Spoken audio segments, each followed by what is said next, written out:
Allah. Terus bagaimana hubungan dengan anak saya yang sekolah di pesantren, Pak? Ini mau nanya, Kita sudah bersuci atau berwudu, Terima kasih, kemudian Bapak. bersuci wudunya batal.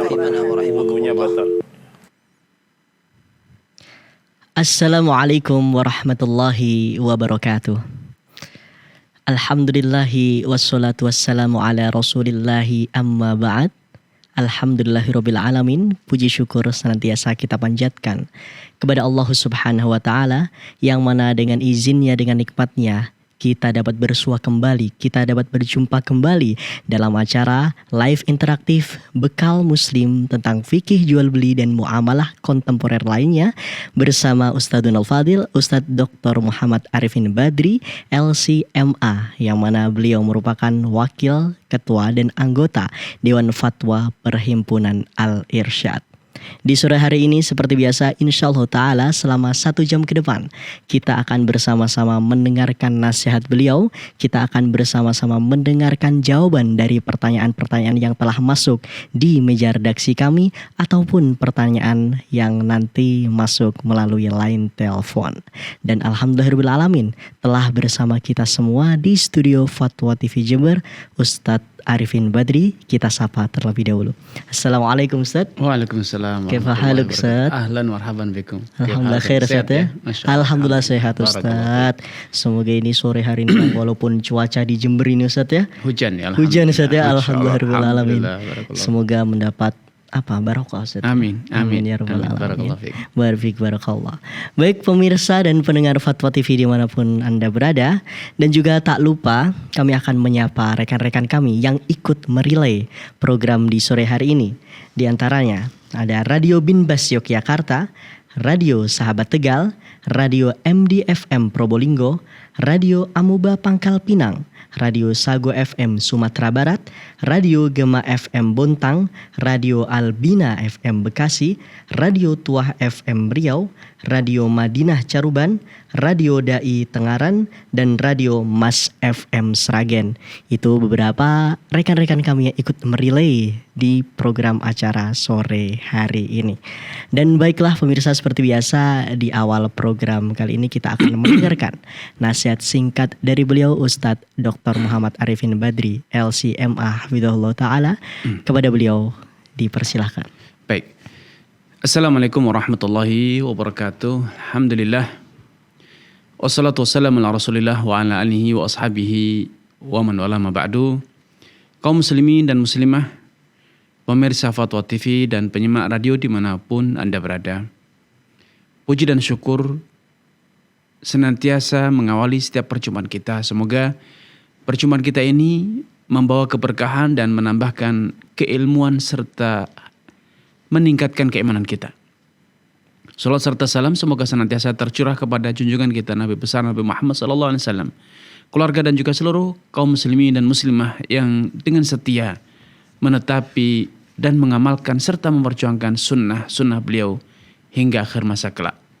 Kaum muslimin dan muslimah dimanapun Anda berada. Ada banyak amalan dalam Islam. Ada banyak ibadah dalam Islam yang bisa Anda kerjakan. Namun seringkali amalan dan ibadah itu membutuhkan waktu spesial, membutuhkan piranti dan sarana prasarana bahkan modal, dan juga energi yang cukup besar, cukup menguras tenaga Anda. Misalnya Anda berpuasa, cukup menguras energi Anda. Anda qiyamul lail, Anda harus terjaga di malam hari. Anda berhaji, Anda harus membayar banyak, bepergian jauh, dan energi yang cukup besar yang harus Anda curahkan.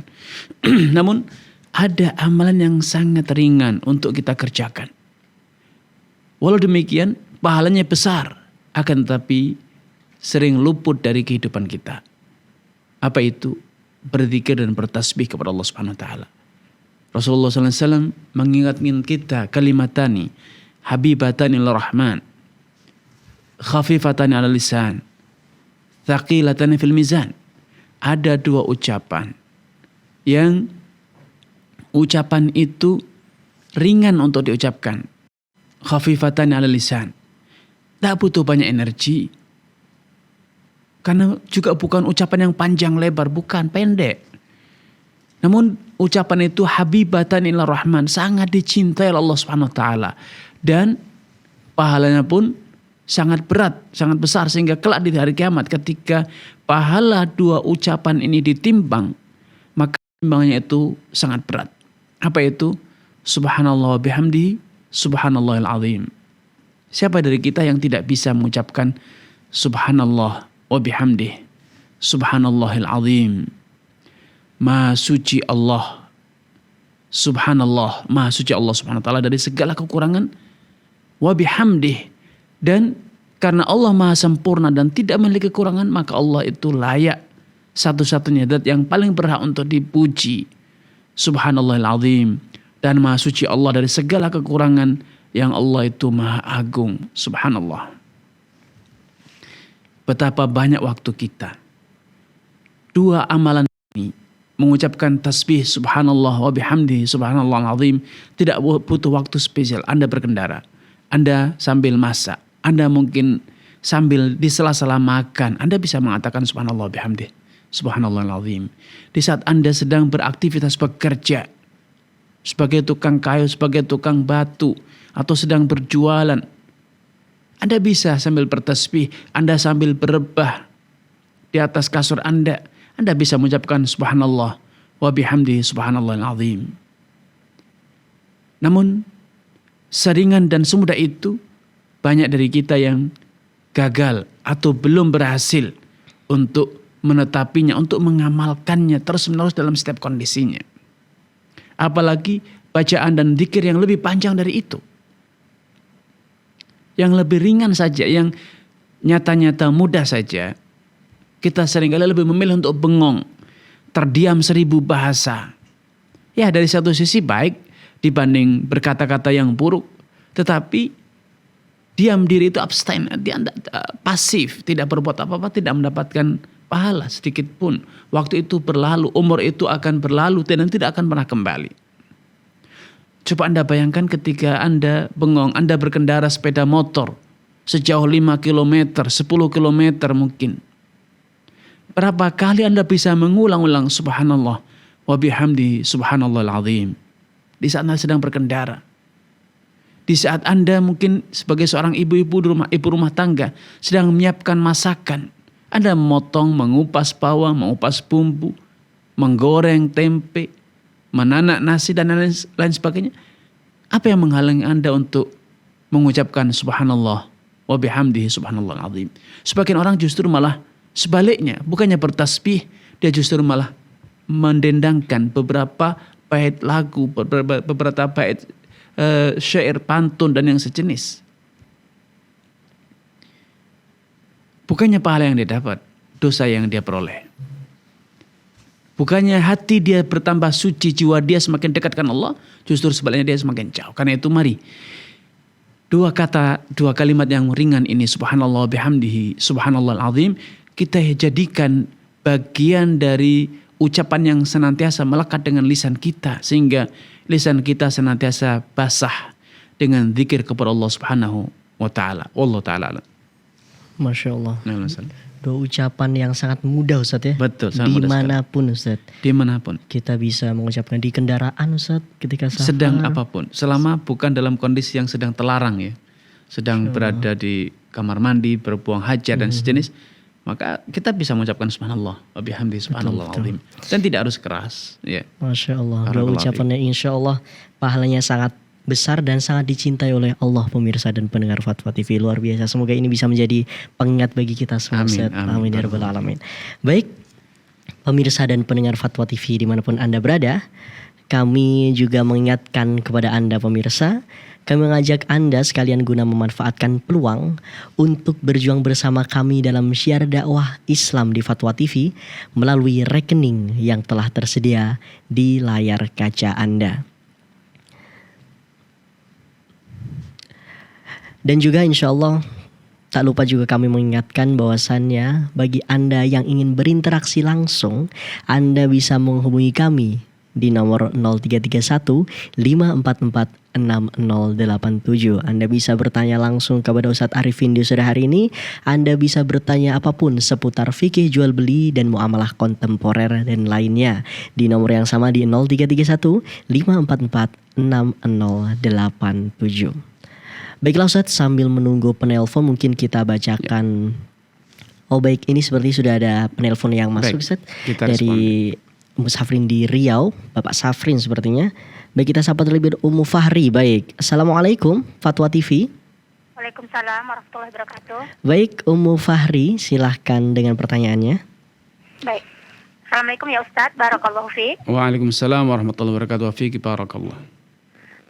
Ana salah satu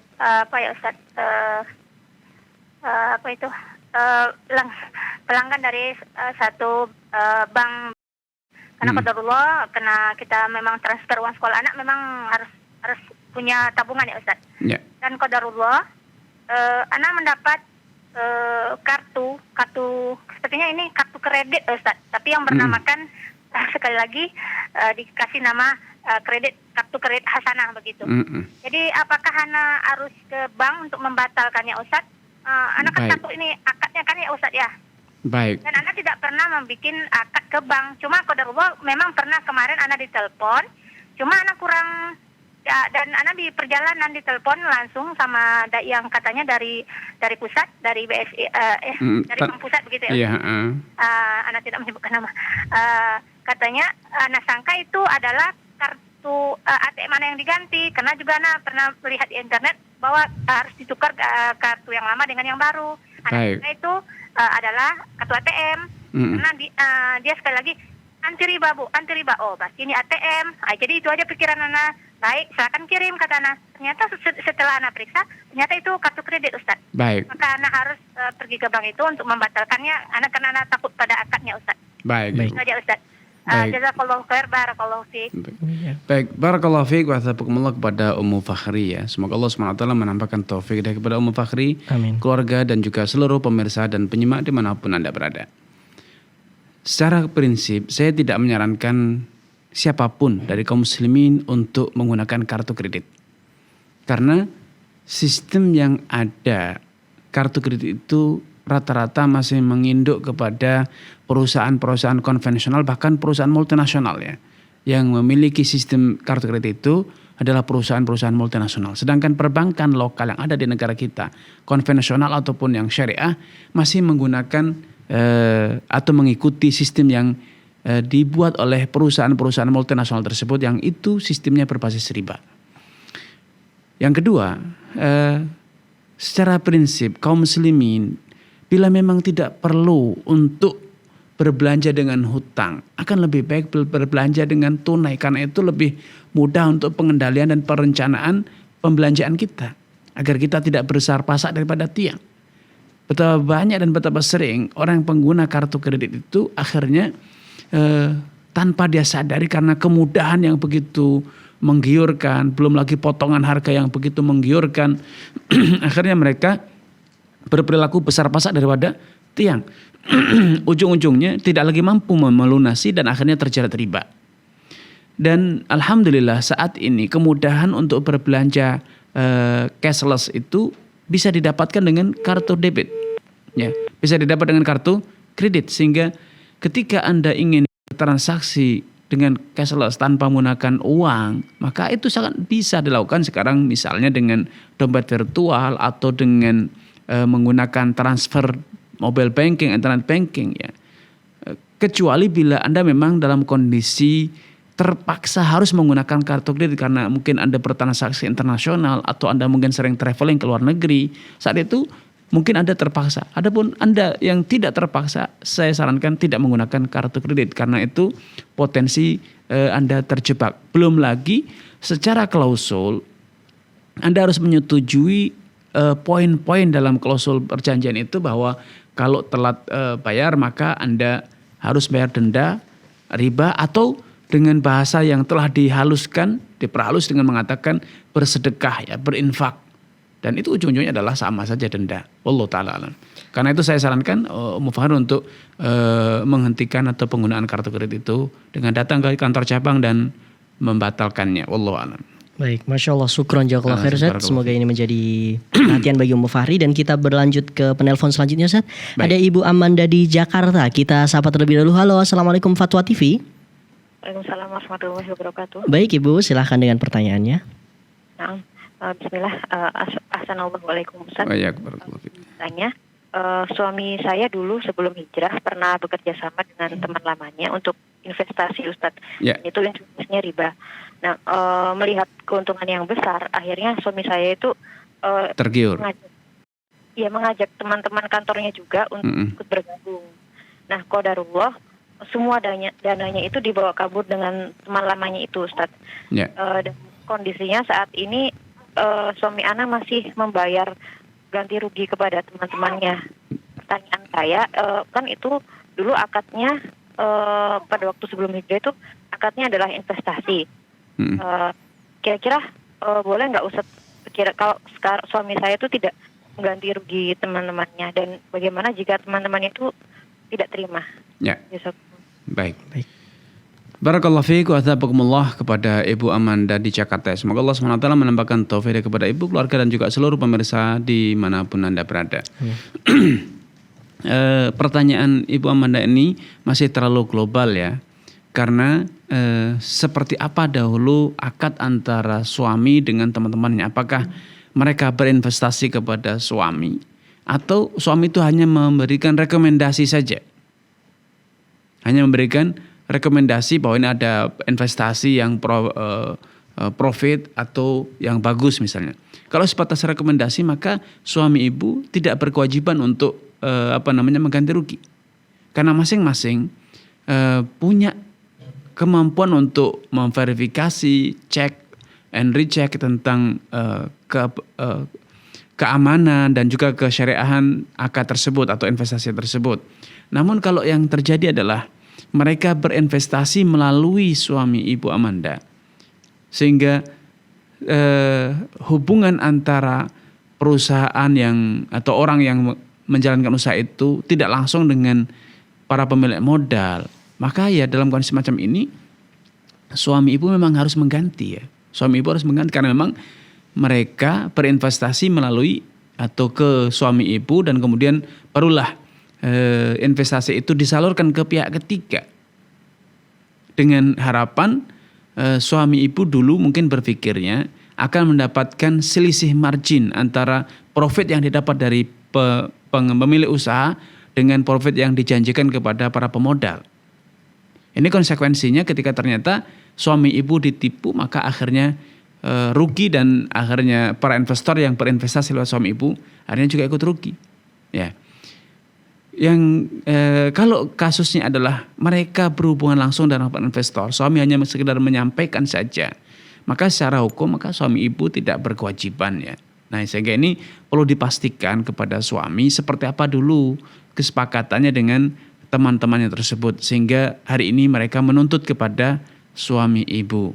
Wallahu ta'ala alam. Masya Allah.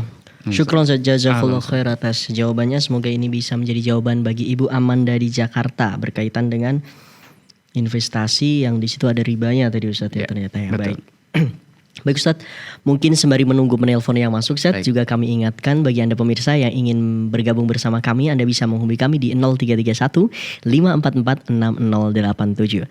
Baik, kita beralih ke meja redaksi kami yang telah masuk. Ini ada Bapak Muhlis Nanang di Sumatera Selatan, di Kabupaten Ogan, Komering Ilir. Pertanyaannya Ustaz, Assalamualaikum Ustaz, mau bertanya, apa hukumnya menjadi guru coding atau guru komputer di mana instansi saya bekerja sesuai SOP saya mengajarkan anak-anak untuk membuat program atau coding untuk membuat sebuah game.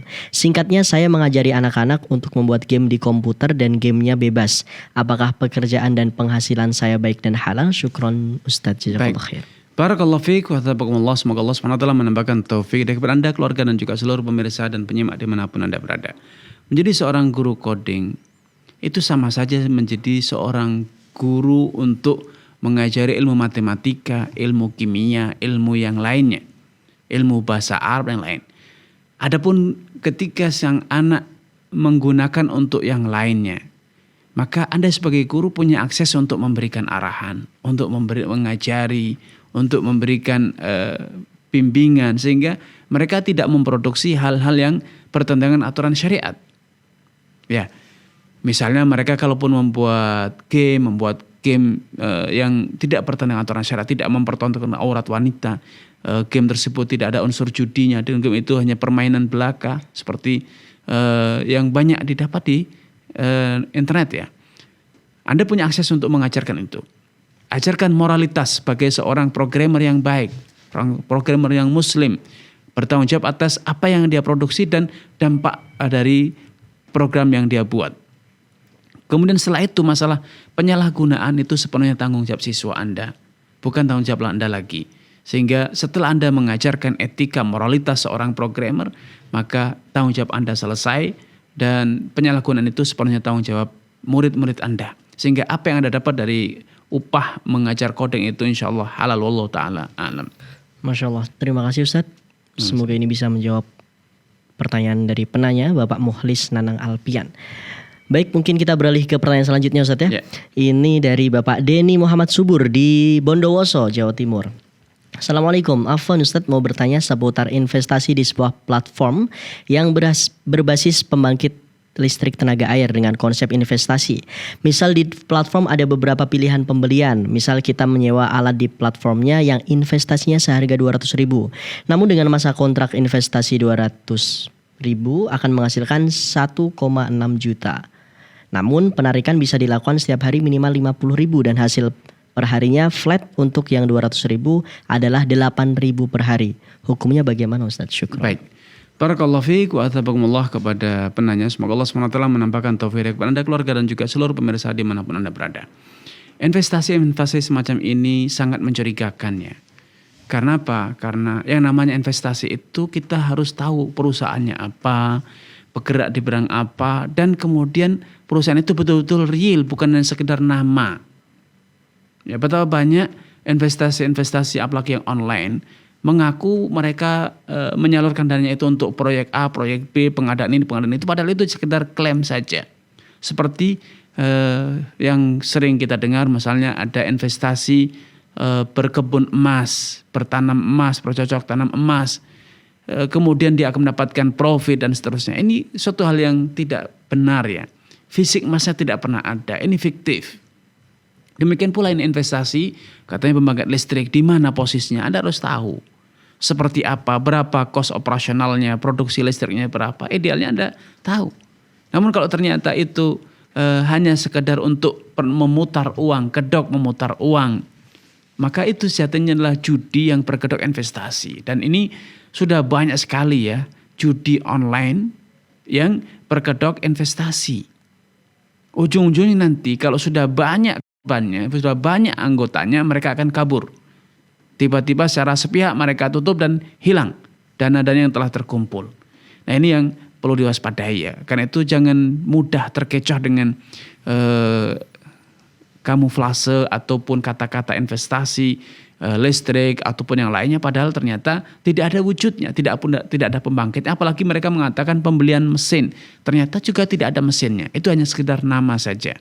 Karena seperti sabda Nabi SAW, at-tujar fujar, betapa banyak para pedagang, orang yang betul-betul gila harta sehingga mereka menghalalkan segala macam cara untuk apa? Untuk mendapatkan keuntungan tanpa peduli halal dan haram.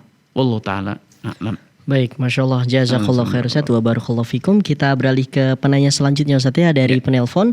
Ini ada Bapak Saprin di Sulawesi Tengah. Kita sapa terlebih dahulu. Halo, Assalamualaikum Fatwa TV. Waalaikumsalam. Baik Bapak Saprin, silakan dengan pertanyaannya. Ya, Assalamualaikum warahmatullahi wabarakatuh Pak Ustaz. Waalaikumsalam warahmatullahi wabarakatuh. Silakan Pak.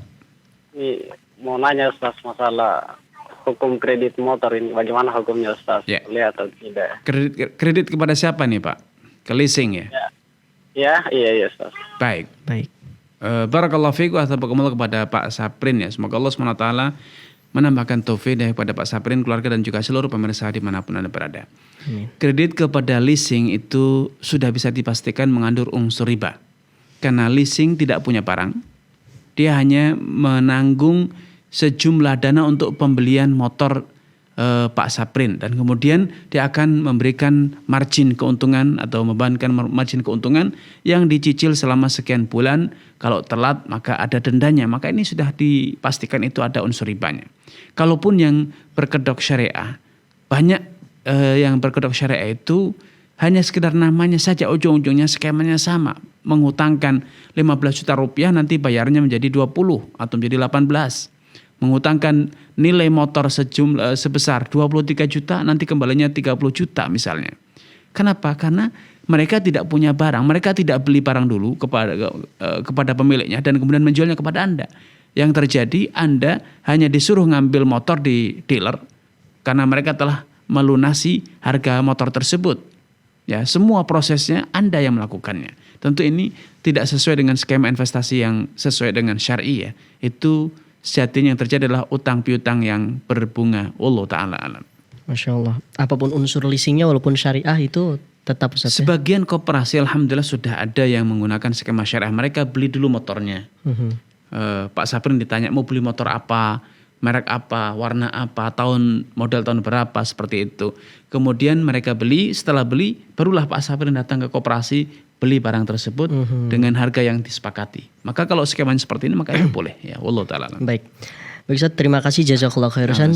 Dan ini kita beralih ke penanya selanjutnya, ada Bu Rosmini di Pacitan. Kita sapa terlebih dahulu. Halo, Assalamualaikum Fatwa TV. Waalaikumsalam warahmatullahi wabarakatuh. Baik Ibu Rosmini, silahkan dengan pertanyaannya. Iya, terima kasih. Assalamualaikum warahmatullahi wabarakatuh, Ustaz. Waalaikumsalam warahmatullahi wabarakatuh. Silakan Ibu. Iya.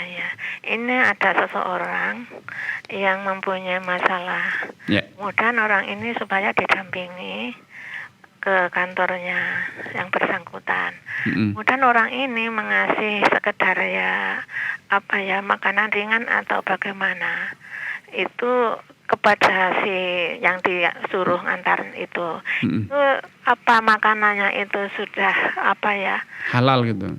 Iya, itu halal apa bagaimana Ustaz? Baik, sudah cukup Ibu. Ya khawatirnya Allah nanti jangan-jangan ini tidak diperbolehkan oleh syariat. Terima kasih jawabannya. Baik. Assalamualaikum warahmatullahi wabarakatuh. Barakallahu fiik wa athabakumullah kepada Ibu Rusmini ya. Semoga Allah SWT menambahkan taufik dan kepada Ibu Rusmini, keluarga dan juga seluruh pemirsa dimanapun Anda berada. Kalau kasusnya semacam yang Ibu Rusmini jelaskan, menemani, mendampingi orang yang sedang bermasalah untuk mungkin klarifikasi, menyelesaikan masalahnya di kantor dia tempat bekerja atau yang sejenis, maka insya Allah tidak masalah kalau kemudian dia memberi upah atau mungkin mentraktir makan atau memberi hadiah, maka itu insya Allah tidak masalah dan halal untuk dimakan. Allah ta'ala alam. Masya Allah, syukron jazakallahu khairan atas jawabannya. Semoga ini bisa menjawab pertanyaan dari Bu Rosmini Ustaz ya di Pacitan. Baik, sembari menunggu penanya yang masuk dari telepon, kita beralih ke pertanyaan selanjutnya Ustaz. Dari meja redaksi ada Bapak Arif Haryanto di Nganjuk, Jawa Timur. Assalamualaikum Ustaz, Afwan bekerja di restoran kapal pesiar, apa hukumnya saya menjual minuman ke tamu kafir? Satu lagi Ustaz, setiap sholat saya selalu qashar dan lebih utama mana sholat di musola atau di kamar sendiri? Sedangkan kalau di musola kadang kita berjamaah dengan jamaah yang tidak qashar.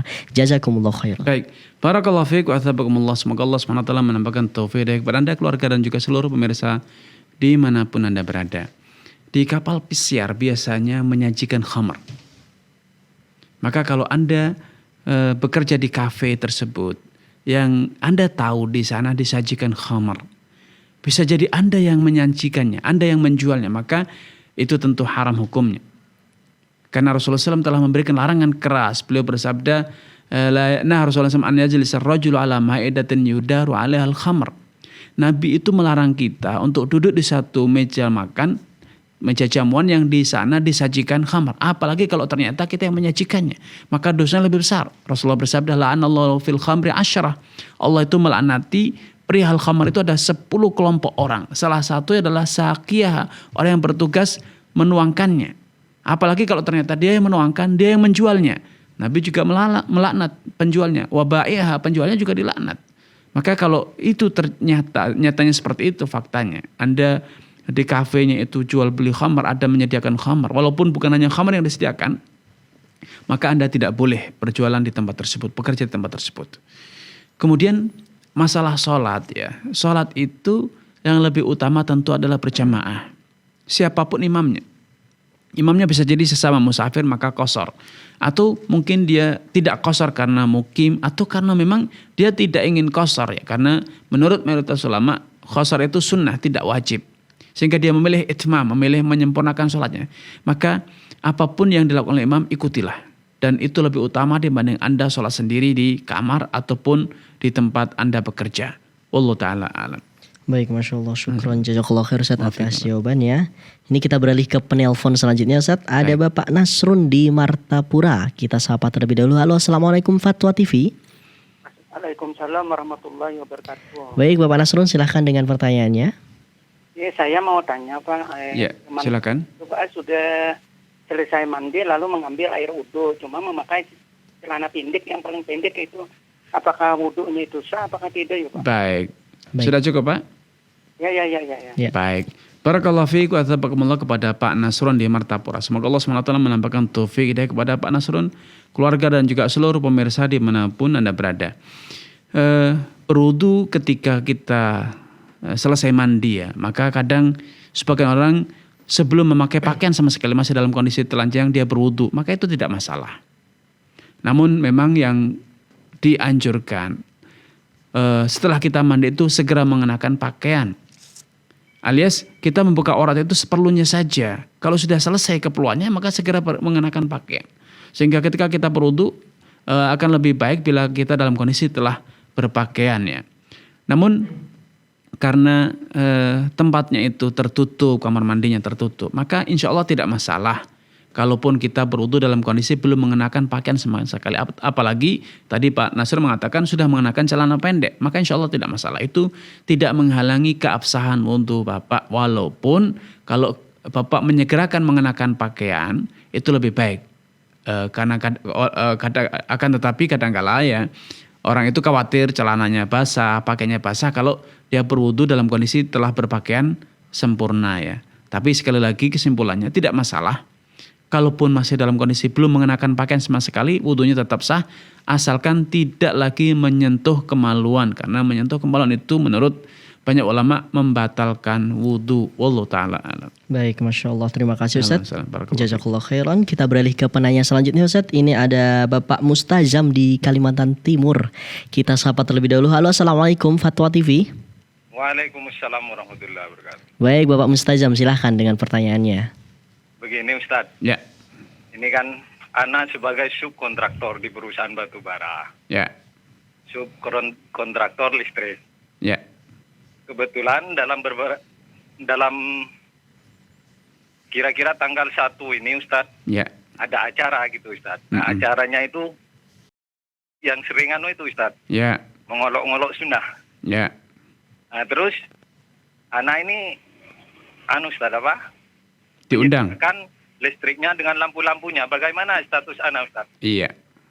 Baik. Sudah cukup Bapak? Ya cukup Ustaz ya. Baik. Makasih Ustaz. Baik.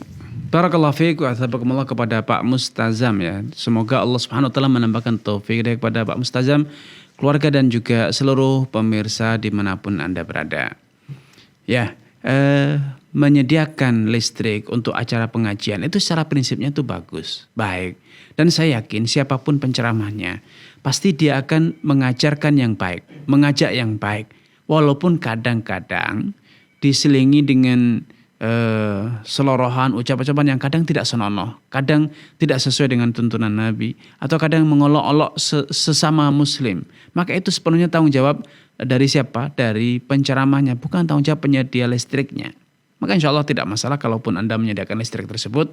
Adapun isi dan kandungannya itu sepenuhnya tanggung jawab penceramahnya. Seperti halnya kalau Pak Mustazam itu jual beli misalnya pisau, jual beli makanan.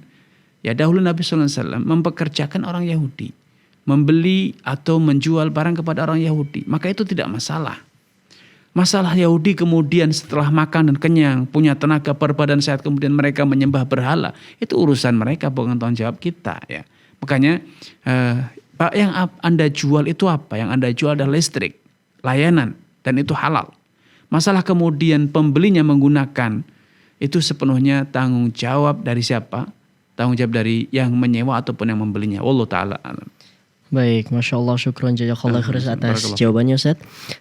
Sebelum kita beralih ke penanya selanjutnya Ustaz, saya tertarik dengan pertanyaan yang tadi di kapal bersiar Ustaz. Ini pertanyaan dari saya Ustaz. Mungkin kalau tadi kan dia yang menyediakan atau memberikan khomernya itu Ustaz ya. Kalau misalkan di kapal persiar dia bekerja sebagai chefnya Ustaz, atau misalkan engineeringnya mungkin, itu apakah tetap halal atau mendingan dihindari Ustaz? Kapal pesiar itu bercampur baur ya, antara itu yang berwisata, yang bermaksiat ya. Tapi secara prinsip itu adalah jual beli jasa kapal pesiar. Kalau dia sebagai engineer yang tidak berinteraksi dengan yang haram, maka insya Allah tidak masalah, itu halal. Urusan keharaman apa yang di kafenya itu sepenuhnya tanggung jawab pemilik kapal pesiar ya. Demikian pula misalnya di hotel, kita sebagai misalnya cleaning service-nya, kita mungkin sebagai petugas di office-nya, di kantor dalamnya mungkin, maka itu tidak ada interaksi dengan yang haram. Padahal bisa jadi di kafenya, di barnya itu disediakan khamar. Itu tanggung jawab dari pengelola, ya, bukan tanggung jawab dari karyawannya. Allah. Baik, syukran jazakallahu khair Ustaz atas jawabannya Ustaz. Baik pemirsa, kami mengingatkan bagi Anda yang ingin bertanya secara langsung kepada Ustaz Muhammad Arifin Badri, Anda bisa menghubungi kami di 0331 544 6087. Baiklah, kita beralih ke penanya selanjutnya Ustaz. Ini dari meja redaksi kami, ada Bapak Hendri di Probolinggo, Jawa Timur. Assalamualaikum Ustaz, izin bertanya. Saya supir di sebuah perusahaan 2 tahun yang lalu. Saya mengalami kecelakaan yang menyebabkan kerugian yang besar, di mana saya harus mengganti kerusakan mobil dan biaya berobat korban sebesar 100 juta. Pihak kantor membantu saya 10% dari kerugian, dan sisanya dibebankan kepada saya, yaitu dengan tiap bulan dicicil 1 juta per bulan selama kurang lebih 9 tahun. Yang saya tanyakan tentang zakat saya ketika hari raya, apakah saya masih wajib zakat fitrah, dan saya memiliki istri dan 2 anak, apakah mereka saya zakati juga? Terima kasih Ustaz. Baik, barakallahu fiikum wa athabakumullah kepada Bapak Hendri ya. Ya Bapak Hendri. Semoga Allah SWT menambahkan taufik kepada Bapak Hendri, keluarga dan juga seluruh pemirsa dimanapun Anda berada ya. Memang siapapun yang melakukan kerusakan atau merusakkan barang orang atau menimbulkan kerugian kepada orang, memang idealnya dia harus menanggung ya. Perusahaan ketika mempekerjakan Anda bukan untuk merusak, bukan untuk menimbulkan kerugian kepada orang lain. Dan perusahaan biasanya sudah memberikan aturan main, kecepatan, memberikan kode etik bahwa Anda tidak boleh ugal-ugalan, Anda mengendarai kendaraan dengan mengikuti peraturan ya, dan seterusnya. Sehingga ketika Anda melakukan kesalahan, keteledoran sehingga menimbulkan kerugian, maka Anda yang menanggungnya. Dan perusahaan ketika telah memberi bantuan, maka itu sudah sangat bagus ya. Itu sudah sangat bagus, sehingga Anda sepatutnya untuk ya bersyukur ada yang membantu meringankan beban Anda. Nah, masalah zakat fitrah, selama Anda masih mampu memiliki bahan makanan yang melebihi kebutuhan Anda di hari raya, maka Anda wajib mengeluarkan zakatnya, yaitu zakat fitrah atau zakat fitri. Dan Anda juga wajib mengeluarkan zakat fitri atas semua orang yang di bawah tanggung jawab Anda, istri dan anak-anak Anda, wajib Anda keluarkan zakatnya. Karena Rasulullah SAW memerintahkan zakat fitri untuk dikeluarkan aman yamun, ya, dikeluarkan oleh orang yang menanggung nafkahnya, menanggung biaya hidupnya. Dan dalam konteks rumah tangga, seorang suami itu berkewajiban menanggung nafkah istri dan anak-anaknya. Maka ketika hari raya tiba, hari Idul Fitri tiba, Anda ini termasuk dari nafkah Anda kepada mereka, mengeluarkan zakat fitri mereka dari harta Anda ya, dari harta yang Anda miliki. Namun kalau Anda karena penghasilan Anda sudah dipotong, tidak lagi cukup, sehingga ketika Idul Fitri tidak lagi punya sisa makanan, maka Anda tidak lagi wajib berzakat, bahkan Anda berhak menerima zakat fitri dari kaum muslimin yang ada di sekitar Anda. Wallahu ta'ala a'lam. Baik, Masya Allah. Berarti artinya itu Ustaz, walaupun sesusah apapun masalahnya, kalau misalkan dia masih mampu, selama itu wajib harus dikerjakan Ustaz ya. Betul. Baik, Masya Allah. Jazakallah khair Ustaz atas jawabannya Ustaz. Baik, kita beralih ke penanya selanjutnya. Ada Bapak Ferdi Ustaz di Sambas, Kalimantan Barat. Bismillah, Assalamualaikum Ustaz, izin bertanya. Saya seorang freelancer, apa hukumnya membuat aplikasi marketplace yang berjualan benda mudah untuk orang kafir? Namun mereka pasti akan menggunakan rekening ribawi untuk transaksinya.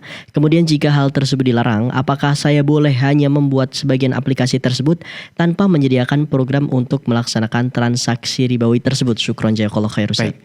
Barakallahu fiikum wa athabakumullah kepada Bapak Ferdi. Semoga Allah SWT menambahkan taufik kepada Anda, keluarga, dan juga seluruh kaum muslimin dan muslimah, pemirsa dan penyimak dimanapun Anda berada. Membuat aplikasi marketplace itu hukumnya halal, karena itu suatu jasa yang halal. Adapun kemudian perusahaan yang mengelola marketplace tersebut menggunakan rekening ribawi, itu sepenuhnya tanggung jawab dia. Akan tetapi perlu dicatatkan di sini, ketika mereka meminta ada fitur-fitur misalnya kredit berbunga, maka disinilah letak tanggung jawab Anda. Anda tidak boleh mengiyakan atau melayani permintaan tersebut, karena ketika Anda menyediakan fasilitas untuk transaksi ribawi, maka Anda ikut bertanggung jawab atas transaksi-transaksi yang terjadi dengan fitur yang Anda buat tersebut. Karena berarti Anda telah memfasilitasi orang yang akan melakukan perbuatan dosa. Namun kalau di aplikasi Anda tidak ada fitur semacam itu, maka insya Allah tidak masalah. Wallahu ta'ala alam. Baik, Masya Allah. Barakallahu fikum Ustaz. Jazakallahu khair Ustaz atas jawabannya Ustaz. Baik, kita beralih ke penanya selanjutnya Ustaz. Dari penelpon ada Ibu Bayani. Kita sapa terlebih dahulu. Halo, Assalamualaikum Fatwa TV, Ibu Bayani. Waalaikumsalam. Baik Ibu, silahkan dengan pertanyaannya. Begini Ustaz. Ya, silakan Ibu. 13 tahun yang lalu kakak ipar saya datang bersama dengan anak gadisnya. Ya. Dia minta tolong cari dukun untuk menggugurkan kandungan anak gadisnya tersebut. Ya. Tapi saya mengatakan bahwa itu dosa. Ya. Jadi dia minta tolong lagi, anaknya itu tinggal di rumah saya sampai anaknya melahirkan. Ya. Beberapa hari kemudian anak itu tidak mau makan di rumah, jadi saya bicara sama dia. Dan kalau anakmu itu laki-laki, nanti saya ambil. Ya, baru dia mulai bersemangat. Akhirnya sampai melahirkan, ternyata anaknya perempuan, tapi tetap saya ambil anak itu. Ya. Jadi saya bingung bagaimana caranya menguruskan akte kelahiran. Jadi terpaksa saya nisbahkan, saya ambil sebagai anak kandung dalam akte kelahirannya. Ya, sampai sekarang dia sudah SMP kelas 1. Ya. Yang ditanyakan? Yang ditanyakan Ustaz, karena saya sering mendengarkan di Fatwa TV ini bahwa tidak boleh menisbahkan seseorang kepada diri sendiri ya. Iya. Jadi bagaimana caranya Ustaz, solusinya, karena tidak mungkin lagi saya rubah itu. Baik Ibu. Baik. Bagaimana cara bertobatnya? Baik Ibu. Sudah cukup Ibu. Saya telah melanggar syariat. Baik Ibu. Baik. Cukup Ibu ya pertanyaannya Ibu ya? Iya. Baik. Terima kasih Bu atas pertanyaannya. Baik, silakan Ustaz. Baik. Barakallahu fiik wa athabakumullah kepada Ibu Bayani di Polewali Mandar ya. Semoga Allah SWT menambahkan taufik kepada Ibu, keluarga, dan juga seluruh pemirsa dan penyimak dimanapun Anda berada. Yang pertama, Ibu Bayani sudah sangat berjasa ya, mencegah terjadinya aborsi, dan ini sebuah perjuangan yang luar biasa. Sampai akhirnya Ibu Bayani menyanggupi untuk mengadopsi anak tersebut. Ini adalah sebuah jasa yang besar. Karena bisa jadi kalau tidak diadopsi oleh Ibu Bayani, mungkin anak itu akan dibuang atau mungkin dibunuh oleh ibu kandungnya. Maka Ibu Bayani semoga masuk dalam firman Allah SWT, barang waman ahyaha faka'annama ahyan nasa jami'a. Siapapun yang berhasil menyelamatkan nyawa seorang manusia, maka seakan-akan dia itu telah menyelamatkan nyawa seluruh manusia di dunia. Ini adalah suatu perjuangan, adalah suatu ibadah yang besar. Karena itu saya mengingatkan Ibu Bayan untuk mengikhlaskan niat. Agar adopsi ini menjadi suatu ibadah yang besar di sisi Allah Subhanahu wa taala. Niatkan dalam rangka menyelamatkan nyawa seorang manusia, apalagi itu muslim atau muslimah. Yang kedua, ketika ibu dulu, teman-teman ini sudah berlalu ya, seharusnya ibu dulu tidak menasabkan anak itu kepada ibu. Ibu menyatakan bahwa itu adalah anak adopsi. Anak adopsi, ibu jelaskan siapa orang tua aslinya. Dan itu bisa dilakukan ke dinas kependudukan ya. Dan tentu dengan berkoordinasi dengan dinas sosial menyampaikan bahwa anak ini anak yang misalnya diberikan oleh orang tuanya kepada saya untuk saya adopsi, sehingga tercatat di dinas sosial dan juga di atas koordinasi itu kemudian ibu bisa mendapatkan akte kelahiran anak itu ataupun akte kelahiran sesuai dengan data yang sebenarnya, bahwa fulanah itu adalah anaknya fulanah, wanita yang tadi merupakan ibu kandungnya. Namun ini sudah berlalu dan terlanjur, maka sebetulnya masih bisa direvisi dengan datang ke catatan sipil untuk menjelaskan duduk perkara yang sebenarnya, untuk kemudian kita mengikuti langkah-langkah yang diberikan oleh dinas catatan sipil ya, sehingga orang tersebut tidak lagi masuk dalam akte keluarga kita, kakak kita, dan akan tapi dikembalikan kepada kakak yang sebenarnya. Kemudian yang seharusnya dilakukan adalah jelaskan kepada anak tersebut dengan cara-cara yang baik, tunggu momentum yang baik, kondisikan sebaik mungkin agar anak tersebut tidak shock dan kemudian frustasi. Jelaskan bahwa sebetulnya kamu itu anak yang saya adopsi, ibu kandungmu asli adalah si fulanah, ya, yang dia itu merupakan ibu kandung yang asli, ya. Masalah orang tua, terus bapak saya siapa? Maka tanyakan kepada ibu kandungmu sendiri. Kenapa dulu diadopsi? Karena saya merasa kasihan, dia masih terlalu muda untuk punya anak misalnya. Dan alasan-alasan sejenis yang bisa diterima. Ya insya Allah dengan cara seperti ini tidak lagi ada praktek penasapan kepada ibu atau kepada suami. Sehingga anak itu setelah dikondisikan dan dijelaskan, maka sejak itu dinasabkan kepada orang tua yang benar-benar melahirkannya. Wallahu ta'ala alam. Baik, terima kasih Masya Allah Ustaz atas jawabannya Ustaz. Kita beralih ke penanya selanjutnya dari Ummu Yodi di Riau. Kita sapa terlebih dahulu. Halo, Assalamualaikum Fatwa TV. Waalaikumsalam warahmatullahi wabarakatuh. Baik, silahkan Ummu Yodi dengan pertanyaannya. Ya, Assalamualaikum Ustaz. Waalaikumsalam warahmatullahi wabarakatuh. Ya, izin melanjutkan pertanyaan dari member WhatsApp di Rosa. Ustaz, yang pertama itu minta solusinya Ustaz tentang cara jualan emas secara online, karena dengan nominal yang terjadinya transaksi yang dengan nominal yang sangat besar dan tidak bisa dengan cara cash atau tunai dan harus transfer bank atau melakukan jual beli dan kesepakatan melalui aplikasi web, WhatsApp dan lain-lain. Terus bisa dengan pengiriman melalui ekspedisi. Baik. Bagaimana yang terbaiknya Ustaz? Baik. Baik, cukup Ibu, cukup Ummu Yodi? Ya. Ya, baik. Jazakallah khairan. Baik. Barakallahu fiik wa thabakumullah kepada Ummu Yodi. Semoga Allah SWT menambahkan taufik hidayah kepada Ummu Yodi, keluarga dan juga seluruh pemirsa dimanapun Anda berada. Untuk transaksi emas dengan uang tunai memang syaratnya harus terjadi transaksi secara tunai. Ya, ini emasnya dan ini uangnya. Tidak ada kompromi dalam hal ini, karena kalau sampai ada salah satu yang ditunda maka itu termasuk riba dan itu haram hukumnya. Adapun solusinya, karena kita ingin bertransaksi dengan orang yang berjauhan di kota lain, maka bisa menggunakan skema wakalah, di mana pembeli menunjuk wakil untuk melakukan transaksi dengan pemilik emas. Ya, dia kirim temannya, dia kirim saudaranya, atau dia hubungi saudaranya yang ada di satu lokasi, di satu kota dengan penjual. Tolong lakukan transaksi dengan si fulan. Saya ingin membeli emas dari dia, saya akan transfer melalui mobile banking, internet banking. Sehingga ketika telah terjadi kesepakatan, ibu atau si pembeli bisa melakukan transfer langsung.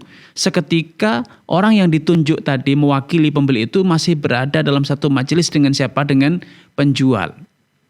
Sehingga dengan fasilitas internet banking atau mobile banking itu bisa terjadi transaksi secara tunai tanpa melanggar aturan syariat. Adapun masalah pengiriman itu adalah proses setelah terjadi transaksi atau transaksi telah selesai. dengan adanya pihak yang ditunjuk mewakili. Pihak yang ditunjuk mewakili pembeli tersebut. Namun konsekuensi dari wakalah, ya, segala resiko harus siap.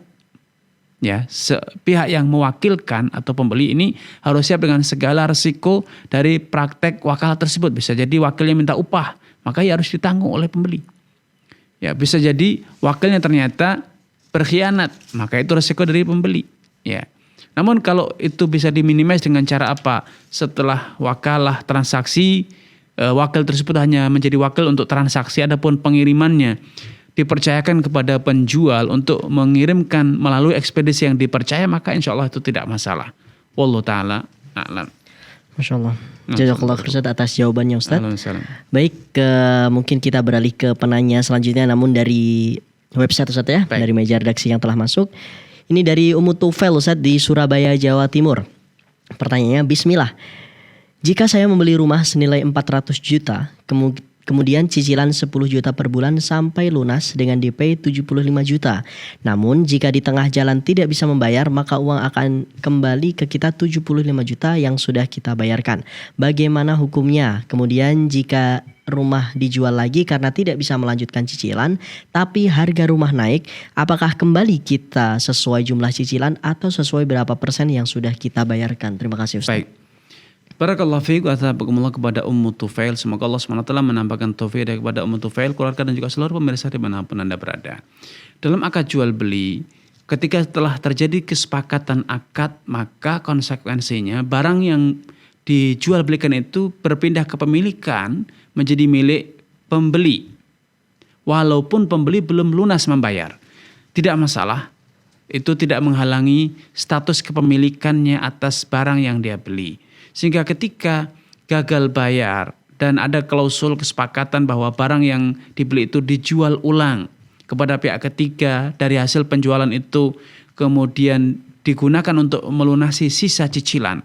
Dan faktanya ternyata terjadi kenaikan harga jual barang. Sehingga yang semula harganya 400 juta ternyata di pasaran hari ini sudah dibeli dengan harga 500 juta. Maka ada selisih. Maka penjual hanya berhak mendapatkan sisa pembayaran yang belum terbayar. Sehingga ketika ada sisa, ya, ada selisih, maka selisih itu harus diberikan kepada pembeli pertama yang merupakan pemilik sah dari rumah tersebut. Wallahu ta'ala alam. Baik, Masya Allah. Jazakallah khair Ustaz atas jawabannya Ustaz. Kita beralih ke penanya selanjutnya Ustaz. Ini dari Bapak Nasrun kembali Ustaz di Martapura. Baik, Assalamualaikum Pak Nasrun. Assalamualaikum warahmatullahi wabarakatuh. Baik Bapak, silahkan pertanyaannya. Ya, saya mau tanya Pak Ustaz. Ya. Wanita sering menikah 19 kali Pak. Ya. Uang pernikahan ini seandainya 10 juta bisakah dimakan oleh orang tuanya atau yang menikah gitu? Apa hukumnya? Ya cukup di situ aja dulu Pak. Baik. Barakallahu fiik wa tabakumullah kepada Pak Nasrun di Martapura ya. Semoga Allah SWT menambahkan taufik kepada Pak Nasrun, keluarga dan juga seluruh pemirsa dimanapun Anda berada. Kalau yang dimaksud dengan uang nikah itu adalah mas kawin, maka mas kawin itu statusnya adalah milik wanita yang menikah, bukan milik walinya. Karena Allah Subhanahu wa taala telah berfirman, wa atun nisaa shaduqatihinna nihlah. Wahai para pria yang menikah, berikanlah kepada wanita-wanita yang kalian nikah itu shaduqatihinna nihlah, pemberian atau sodak atau yang mas kawin sebagai pemberian yang tanpa pamrih. Kenapa? Karena mas kawin itu fungsinya adalah untuk mengekspresikan, itu adalah simbol dari kesetiaan, itu adalah simbol dari kesanggupan suami untuk berkorban, membiayai, menafkahi, dan menanggung biaya hidup dari wanita yang dia nikahi. Allah Subhanahu wa taala dalam ayat ini menggambarkan bahwa mas kawin sodak itu adalah nehlah, pemberian yang tanpa pamrih. Kenapa? Karena hubungan pernikahan itu menjadikan keduanya halal untuk saling istimta atau menggauli dan digauli ya. Nah, dua-duanya halal, sama-sama merasakannya, sehingga dan suami punya kewajiban untuk istrinya dan istri punya kewajiban untuk suaminya. Hak dan kewajiban mereka setimpal dan sebanding. Sehingga ketika suami memberi mas kawin itu adalah ekspresi apresiasi terhadap kesiapan wanita tersebut untuk dinikahi. Maka itu merupakan simbol dari kesanggupan suami untuk berkorban, kesanggupan suami untuk memberi apa yang dia cintai, memberikan apa yang dia cintai kepada wanita yang dia cintai. Harta itu sesuatu yang dicintai.